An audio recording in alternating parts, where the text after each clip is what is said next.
Hey, what's going on out there? I'm Sean Devine. Hope you all are doing well. Before we get started today, I wanted to quickly tell you about this tutorial sponsor, which is videobolt.net. You is clearing up here while the sun is so near. Trust when you let me roam, knowing that I find my way back home. Videobolt.net is the premier source for custom music visualizers. If you're an artist or a producer and you're looking to create professional complementary animated videos for your songs and your beats, this is the site you've been looking for. You don't need to know how to use a complicated design software, you don't need a super fast computer, and you can create videos at a fraction of the cost you would pay in hiring a professional graphic designer. Choose from a huge library of templates to start from, and then customize and render videos all within your browser. In the latest update, you can now upload your own videos to utilize as the background for your visualizations. I also have a 10% off discount code for you all, and I'll put a direct link in the description below. So if you're interested, check out videobolt.net, and let's dive into the tutorial. All right, so the first thing we're going to look at with mixing super low sub bass is going to be adding some modulated distortion or saturation texture to your 808, which may be something that you're not as familiar with. You know the show must go on. Endure the eye of a storm. When I feel weak at my worst. Let me just solo the 808, and if I turn off Shaper Box, we get this.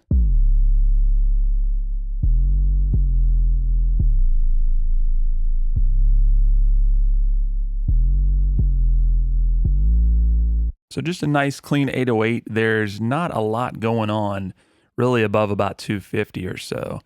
So by adding Shaper Box, we get this.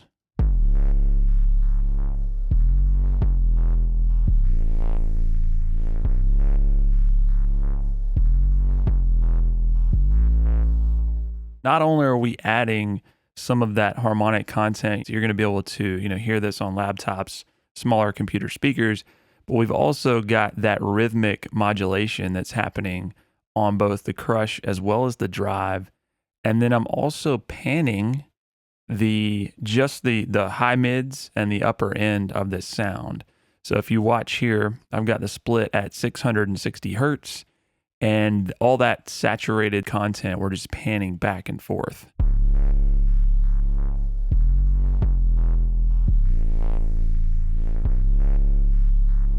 So just a really unique way to add that harmonic content saturation to your 808, but do it also rhythmically. So it's going to add this texture that definitely sets your 808 apart from the rest. All right, so the next thing I want to show you is utilizing multiband compression to control the extreme subs or lows in your bass lines, your 808s. A lot of times there's just stuff going down there that will eat up a lot of headroom. We're going to talk about some other ways to kind of clean that up. But multiband compression to me is one of the best ways to, kind of remedy this low end mud and murk. So if we play this back right now, you know the show must go on. We've got a lot of stuff happening below 30, of course. We can go ahead and just set this low band. And I'm going to dial this in at about 60 hertz. And then you're going to notice that we've already got the threshold and some things set here automatically. We're going to adjust this a bit. Let's play back and see what kind of reduction we have right now. You know the show must go on. Endure the eye of a storm. When I feel weak at my worst, your love is the first, the last, sustain, no restraint. I'm going to set the attack time pretty quickly just so it's going to catch the transient of that low end.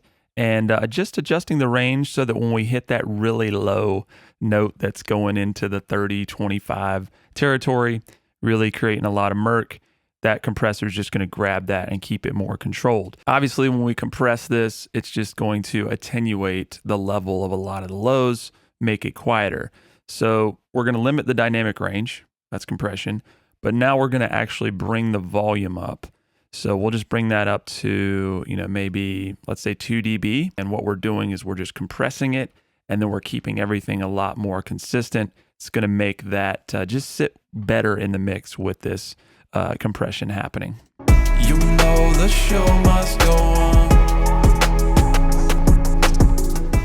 So we just get a more consistent, even sound there that's going to work better in the context of the mix. Now, if you're not as familiar with multiband compression, you can utilize a tool called Bass Rider, and it does something very similar in that it's going to kind of control some of the notes and the frequencies in your bass lines that kind of poke out. You know, some of them just seem to not sit as well in the mix. So with Bass Rider, this intelligently will ride the level of that bass. I know a lot of you deal with this. I have this happen to me in certain mixes where, you know, some 808s, they just tend to poke out in the frequencies in the mix. And, you know, I don't necessarily want to have to go in and draw them in. I can use something like Bass Rider. So if we turn this on, I want you to just kind of watch how this is attenuating things.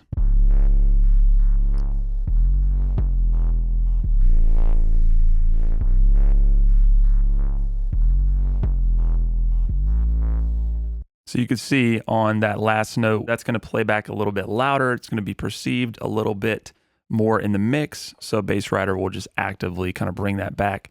Going to create the same sort of consistent sound in your super low bass lines. All right, so the next tip I have for mixing super low sub bass is going to be to utilize a linear phase EQ on your master, which linear phase just tends to be cleaner. It's more surgical, less colored.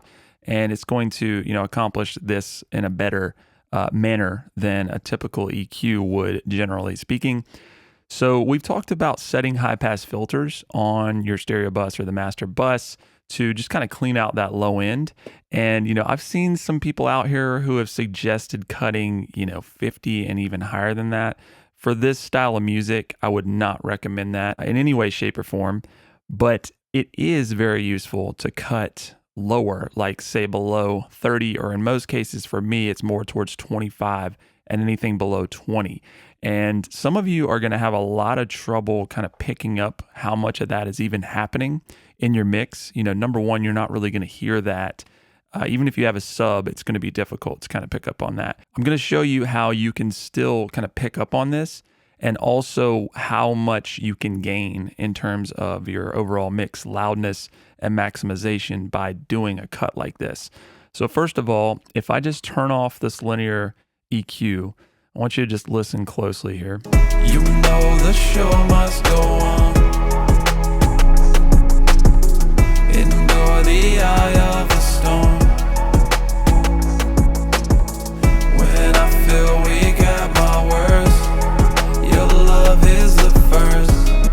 Now, some of you might not have picked up on that super low note that's causing some distortion in our mix. It's also going to present some problems when we get to the limiting and maximization. If we play it right now with the linear EQ off, without that cut, you know, below about 27 hertz, I want you to keep an eye on the attenuation here. You know the show must go on. Endure the eye of a storm.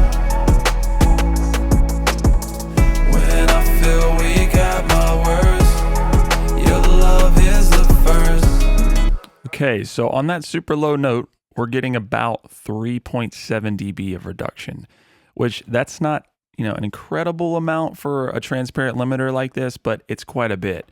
And I want to show you the difference there in that this, you know, these frequencies that we can't really hear anyway. If we go ahead and just turn on our linear phase EQ, drop it below 28, now keep an eye on the limiter here. You know the show must go on. Okay, so same note, it's reducing about a dB, right? With that linear EQ. It's not hitting any less hard. It's just cutting out a lot of that really low sub stuff. This is particularly useful when we get to the master limiting or the maximization, trying to get the most level we can out of our mix or our master, because we don't want to, you know, overwork the limiter, because those, you know, really low 20 hertz notes, when it's having to work harder and it's attenuating more, your mix is not going to be able to be pushed as much. It's not going to be as transparent. So let me just show you with the linear EQ on, since we're only getting, you know, about 1 dB reduction now, I can kind of boost this up a little bit more, and let's see what happens. You know the show must go on. Endure the eye of a storm. When I feel weak at my worst. So that's more of kind of the commercial master level that we're going to be going for there. And I'm getting about 3 dB of reduction. That's not something to be, again, particularly concerned about, especially with a transparent limiter. So now if we turn off the linear EQ, we have all that build up below 30. Let's see how it reacts. You know the show must go on. Endure the eye of a storm. So you could see that reduction was quite a bit more substantial, has some distortion, and you can just kind of hear the limiter working harder. It's just not as transparent. The mix doesn't sound as clean. So just that little cut on the linear phase EQ gives you that much more headroom to work with, get more level, get more loudness out of your mix and your master. Keep that super low sub bass cleaner and more impactful. Last thing I want to show you guys in terms of mixing super low sub bass is, how can you kind of monitor what's happening and, have sort of a threshold or a baseline for what you're aiming for, because a lot of you just can't hear, below 40 even with whatever monitors you may be using. Maybe your room is not tuned, so there's some different nulls in the low end, or maybe your headphones aren't responding the way you want them to. If you can't hear it, makes it really difficult. But if you have something visually that's just going to kind of give you some guidelines, that's going to be really helpful, right? So I've got this plugin from iZotope. It's called Tonal Balance Control. So what this is a tool where they've measured a lot of different source content. So different commercial songs and releases. They've measured the tonal balance or the frequency response of these songs, and they've given you this sort of guideline here that you see represented in this blue kind of tube across the frequency spectrum. So obviously, this track definitely bass heavy. So they've just measured a lot of bass heavy content and releases. And so this is kind of something to aim for. Now, why this is useful in this particular case with super low sub bass is visually we can kind of see where we are in relation to, some of those commercially released tracks. So without our linear phase EQ, going back to that cut, let's just say that I hadn't picked up on, a lot of that buildup. Let's play this back and see what it gives us. You know the show must go on. Okay, so if we take a look at that, below 40, we're way above, kind of what the guideline is for there. And then the rest of the curve looks where it needs to be, right? So just an indicator that we're pretty far off there. Now, if we turn the linear EQ on, you know the show must go on. Endure the eye of a storm. we're still on the upper end there, but you can just see it's a lot more close to, kind of that baseline or that guideline that it's giving us. So just to note, there are going to be some deviations. I've had certain sessions where, things might be a little bit different than, kind of the guidelines of tonal balance control. But generally speaking, this is a really useful reference considering the amount of material that they've measured here. And especially for those of you who just can't hear or can't really get a good idea of what's going on in your super low bass, this is going to be a great tool to check out.